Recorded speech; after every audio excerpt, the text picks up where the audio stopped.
Hello everybody. Welcome back to my channel. Today's video and Blind Woman Recommends. Again, as I promised, there will be a recommendations video, but a very different one from what you are used to because I usually recommend books or things related to books or series, but today I am recommending you tips for writing a blind character. Now, I cannot I was originally planning this and I was originally gonna say disability, like how to write a disabled character, but the thing is, looking at it, I realized I am not an expert. I'm not an expert. I don't know how other disabilities would prefer to be represented, or how they prefer their characters to be written, and how things are, how their lives are. But I am a totally blind person, and I have experience, 21 years of experience of, well, 22. I turned 22 about 2 months ago, so by the time you're seeing it. So I have experience on being blind, and that is my experience. That is the best I can offer you. And as someone who has seen certain stories how blindness is represented be really, really bad, I I have I have some advice for any writer who wants to write a blind character. Keep in mind, I only have read about two books where there is a blind character and they're written well. But the two books I have read that have a blind character in it were written by a blind author.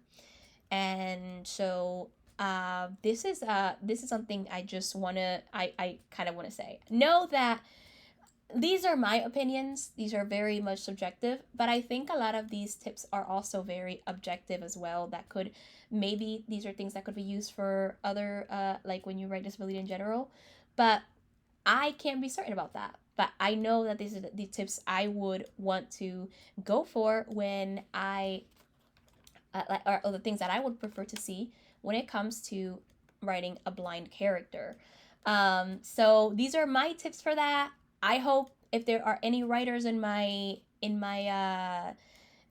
community right now and that are watching this video, I hope you take this to heart, because I really think that it's very important. The representation is very important, and I can only speak for people who are blind, or for me at least, as a person who is blind. Even in the blindness community, there is a lot of, there's, everybody has a different idea of how representation as a blind person works. But we all agree that Bird Box isn't it. Just saying. So if you think Bird Box is a good representation of blind characters, you would be wrong. And also, if you have not read the book Bird Box, from which the movie is about, please read the book, because Netflix took it the wrong way, and honestly, the worst way. The book does such a better job, and it doesn't pretend to know like certain things. So yes. Anyway, these are my tips without further ado, and yeah, I hope these help, honestly. But I really wanted to do this because I think this is really important to me, and I know it's really important to me, and yeah. Anyway, number one, blindness is a spectrum. I know there are other disabilities that are the same way, but yes, blindness is a spectrum. Just because you're in the blind and visually impaired community, it does not mean that you are totally blind. For you to be in the fact is that 90%, okay, I just went back, but the fact is that 90% of people who are in this community have some remaining vision. 9 out of 10 has some remaining vision. So there is a spectrum when it comes to visual impairment. So in order for you to be part or considered part of the blindness community, you have to be legally blind. To be legally blind, your vision has to be 20 over 200. And this is like the medical terminology for legally blind. It is 20 over 200. 20 over 200 means that what a sighted person, a normal person, can see in from 200 feet, you can only see within 20 feet. That is my understanding of this. So that is what that means. If your vision is 20 over 200, you are legally blind, therefore part of the blind and visually impaired community. So it is a spectrum. So when you write a blind or visually impaired character, know that they're not always fully blind, or that they may not be fully blind. Also, that some, like me, use blind and visually impaired interchangeably because visually impaired is like, sounds more professional, and I've seen it used interchangeably. So yeah. Number 2, and I can't believe I'm saying this, research. Yes, darlings, research. Again, blindness is a spectrum, which means that because of that simple fact, of the fact that it is a spectrum, you have to research what you want to do. Do you want to do? You have to. It's important to research the type of blindness or visual impairment that you would want to that you would actually want to what is it write about, that you want to write about. It would actually really be an unfair, I think it would genuinely be unfair if you wrote a character you have no idea how to write. I feel like it would be really unfair to the community, not to mention to your reader, to pretty much anyone who is consuming your story.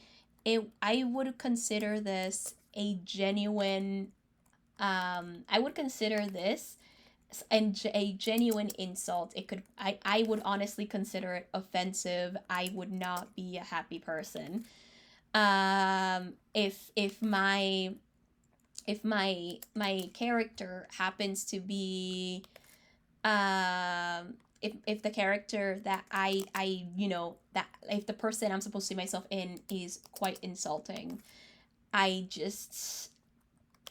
would really find it offensive. I really would, because it's important for people to see themselves, and it's important for that to be a thing. So yeah.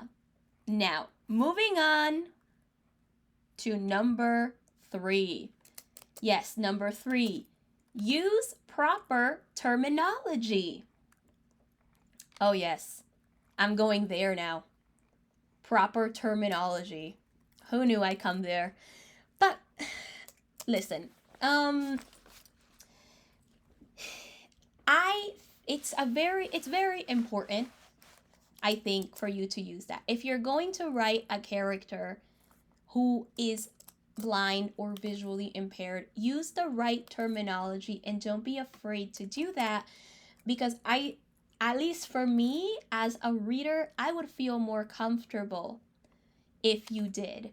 It would feel like you did do your research and that you did make an effort to write a come on now, to write a character that you may not know anything about. You made an effort, and that is really appreciated. At least I would appreciate it that way.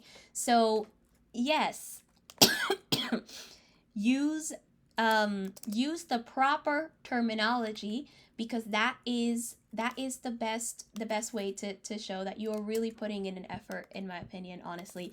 And also, people should not be afraid of using proper terminology in order to when it comes to these characters. There shouldn't be a fear of that. There are some people that genuinely seem to be afraid of saying the word blind, or and things like that, so they might use other terms to get around it. No, we should be comfortable using proper terminology when it comes to our disabilities and in general, anything. And if you are a sighted person writing a blind character, you should feel comfortable doing the same too.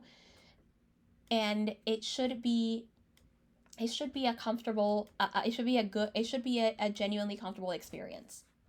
Number 4, make your character real.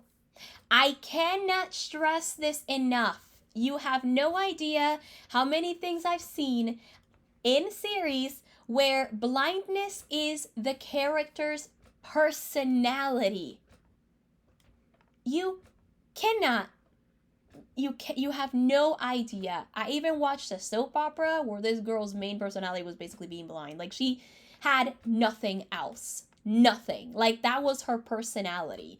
I've seen it where it's become a thing where they are it becomes a big thing. Their blindness becomes a big thing. Don't make it a big thing. Make your character the same type of character you might want to read about. If your character is the villain and she's blind or visually impaired, make that character the villain. If it's the hero or heroine, make them hero or heroine. Blindness, visual impairment is just a part of them. It's a thing. It's not a big deal. Don't make it a big deal. Please, I beg of you, do not make it their big thing. Don't put them up on a pedestal. Don't make it that their blindness either pushes them down or elevates them. That is horrible. That is literally some of the worst things that you can do. If your character has low self-esteem because of a blindness, make it a thing.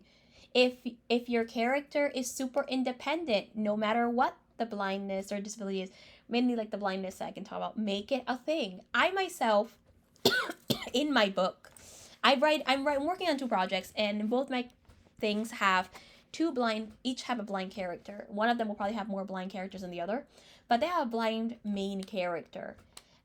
But guess what? In my writing, I don't make it a big deal that they're blind. I might mention it like once, that in one of them that she's blind, and then in the other one, I just put Braille in, like, no big deal. It's Braille. It's a part of her. This is what she reads. It's important to make these things normal and to normalize it, because as blind people, we are normal people just like you. And if you try to make something that's less that's not no that you make them you make the blindness a big thing, it doesn't feel like we're reading about a character. It doesn't feel like we're reading about a person. It feels like we're reading about our blindness, and that is not always what we want to read about. We may want to identify with a character, but we want to identify with a real character, not some type of caricature. Which brings me to number 5: avoid stereotypes. Oh, there are so many stereotypes for blind people. Like, the main big one is that blind people always wear dark sunglasses and carry around a white cane. That's not true. Not all blind people wear dark sunglasses and carry around the white cane. Some people do wear in the blind and visually impaired community wear dark sunglasses, but they have reasons as to why they wear it. Again, back to number 2, do some research. Why do some blind visually impaired people wear the dark sunglasses? And as for the white and red cane, those are universal colors. It makes sense that you would do something like that, but not all blind people have a white cane. Some people use a guide dog. Other people, like me, I could show this to you, but honestly, it's in my purse and I don't want to get up right now. But some people like me don't use a white cane. We use a colored cane. There is a company called Ambutech where you can actually call, and they can custom make a cane in color for you instead of making it white and red. There are so many options now in 2021 when this is being recorded that it's unfair to stereotype a person. Any other stereotypes? I can't really think of much stereotypes, but these are like the main 2 I can think of, or the main one I can think of. But really, don't avoid these stereotypes, I beg of you. The stereotype uh of blind people being like also put into a pedestal. They're placed in this like really high position because not like position like a job, but they're placed in this like really high pedestal where because they're blind, visually impaired, because they like the big story is that have um they have overcome all their challenges. And that may not always be true. And those challenges should also not be presented as obstacles and then give them like this big pedestal. It's like, oh my gosh, you're so inspiring.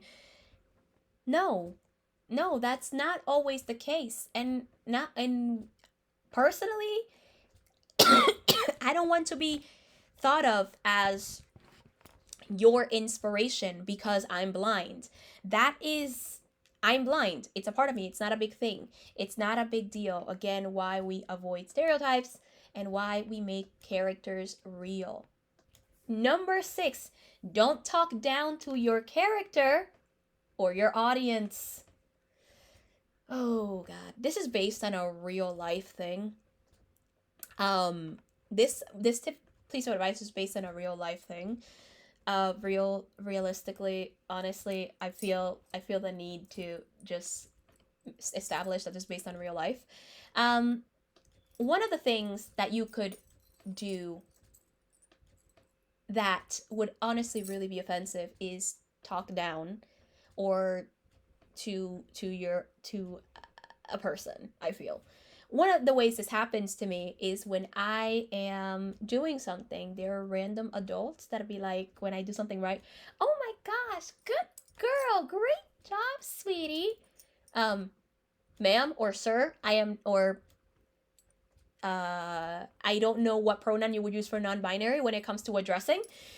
I am not 5. I am not 5.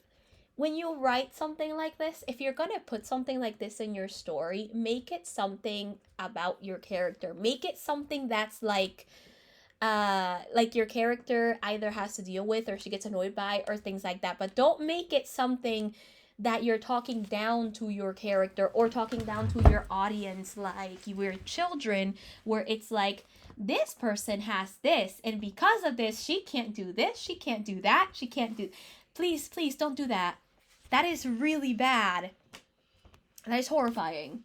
I cannot stress that. Number 7, this is another part that would really go into number 6 a little bit. The sighted characters are not meant to make their life better. That's also another thing that comes up. A lot of I have heard about books with a disabled character where like the sighted character is there to make things better. It's like or to do what they're about to do in number 8, which we'll talk about in a little bit. But they're like it's like it's a big thing in the sighted characters make their lives better for one reason or another. They get extremely inspired by the character, and they're like you know, it could be, my life could be so much worse. This person is like this, so I'm gonna do this to help them. That's not how life works. Don't do this. And this reaches to number 8. They're not an inspiration. Your sighted characters should not be looking at in my opinion, should not be looking at your blind character like that. Like, you know, my life could be so much worse. This person can't see. She's still doing that, so I'm gonna do what I can to help them. And I feel like it's not something that we should perpetuate, because honestly there are so many bad messages perpetuated by the media that we should not continue perpetuating it. Number 9, be objective. When you write something, when you write a blind character,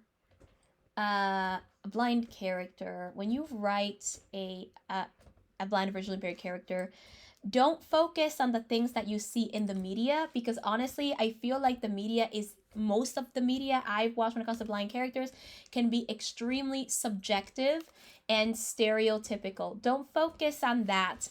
Do your research. Talk to people that are blind and visually impaired. Make that part of your research, definitely. Talk to people that are definitely blind and visually impaired.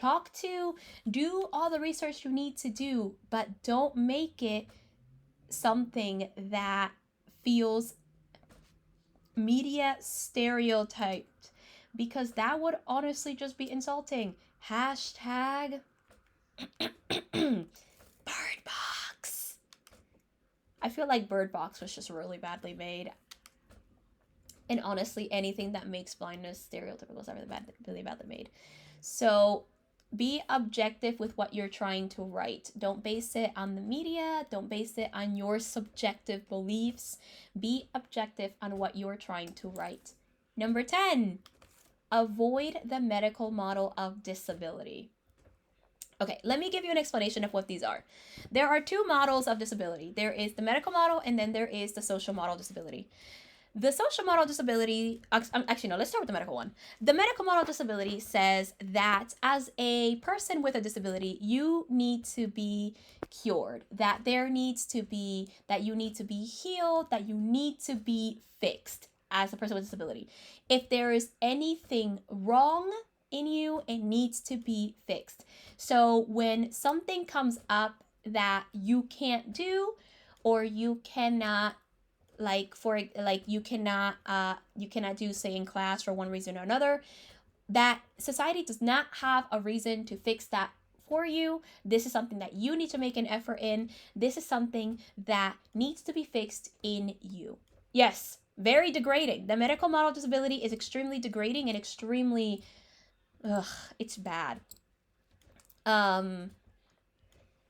It's pretty bad. The social model of disability, on the other hand, states that it is society's it's society that needs to be fixed for us.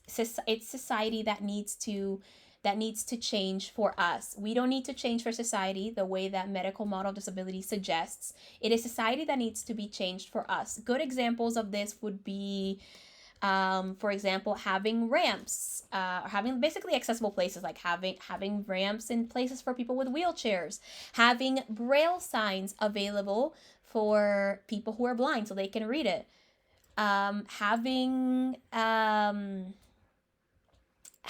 basically someone, like, basically having a lot of things that are redesigned so that it is accessible for not just the able-bodied people, but for all people. The medical model of disability is extremely insulting, offensive, degrading. What else can I say?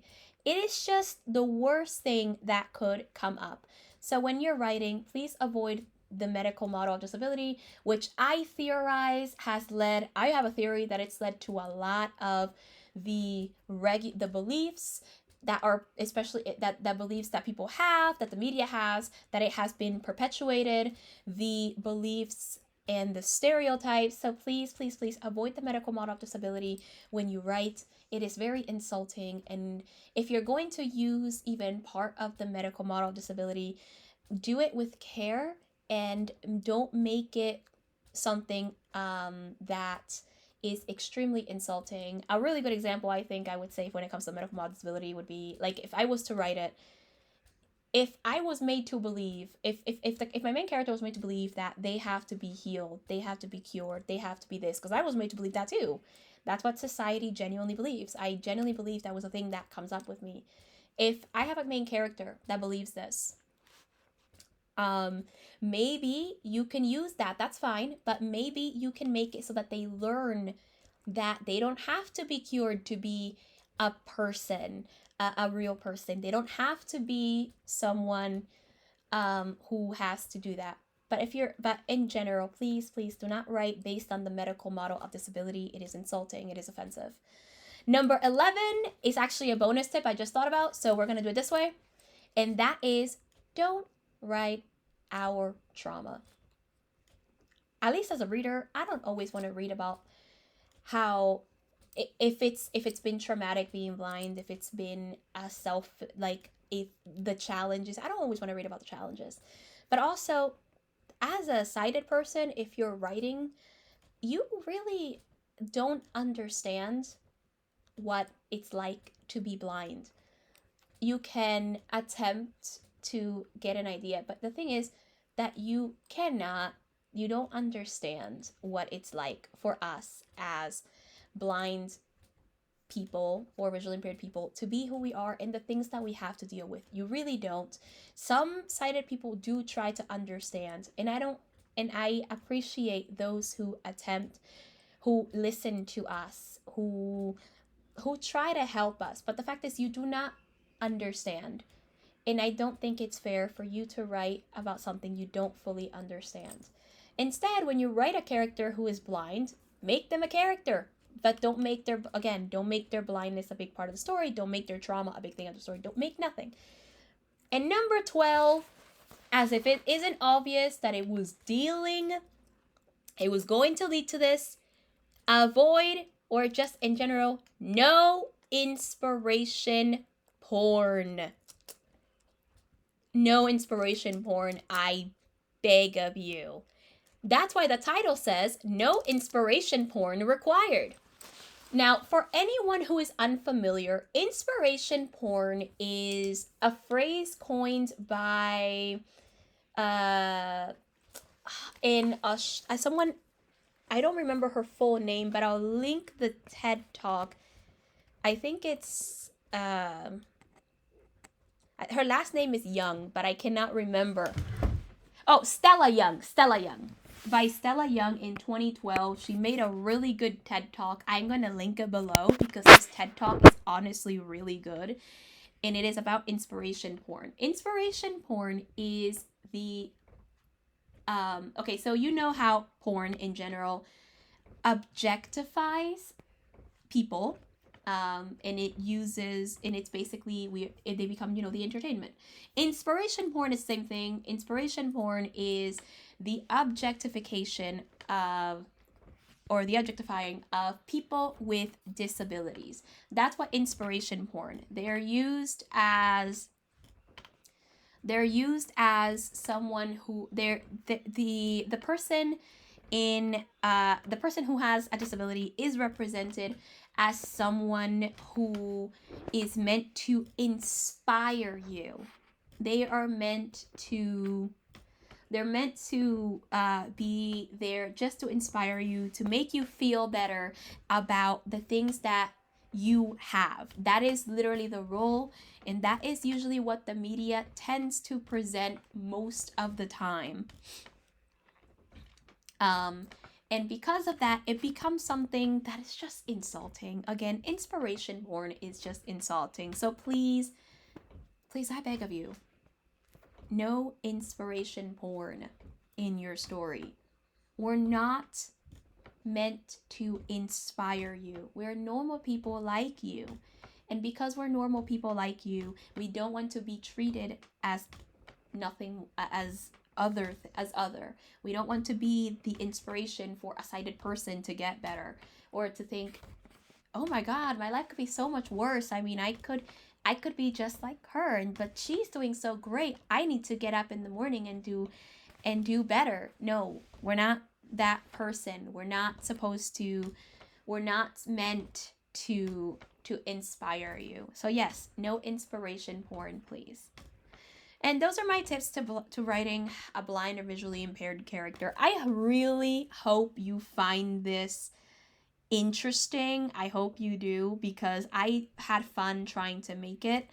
And honestly, I feel the need to just reiterate all that because it's important. If you want good examples of like well done blind related representation, here are a couple of books you can read. Those are The Transcriber and Outside Myself by Kristen Wittucky. Those are the two books you could definitely read for that. And if you're not into reading but you're into series, watch See the Apple TV Plus, the Apple original. It's an Apple TV Plus. I think there's a season 2. I really need to watch season 2. And Avatar: The Last Airbender. There is no inspiration porn there. Those are books for blindness, but another one I would recommend, also, is not a blind character there, but it is a character. These are characters that have disabilities that I think are definitely presented well, and they're not used as inspiration porn. They are The Dragon Prince and A Silent Voice. So if you want to watch a story that has good representation for people with disabilities, at least in my opinion, those are my recommendations. But please, please, please, please, no inspiration porn in anything you write. I beg of you. Anyway, those are my tips. I hope you like them. Do you have more tips? Let me know in the comments section below. And with that, I'll see you tomorrow. I don't know what the video will be for tomorrow, honestly. But I will see you tomorrow. It might be my wrap up. It might be my it might be my October reading wrap up. So wait and see tomorrow at 11. I'm not sure yet. So yeah, and with that, darlings, I will see you tomorrow. Like and subscribe. And until next time, consume stories.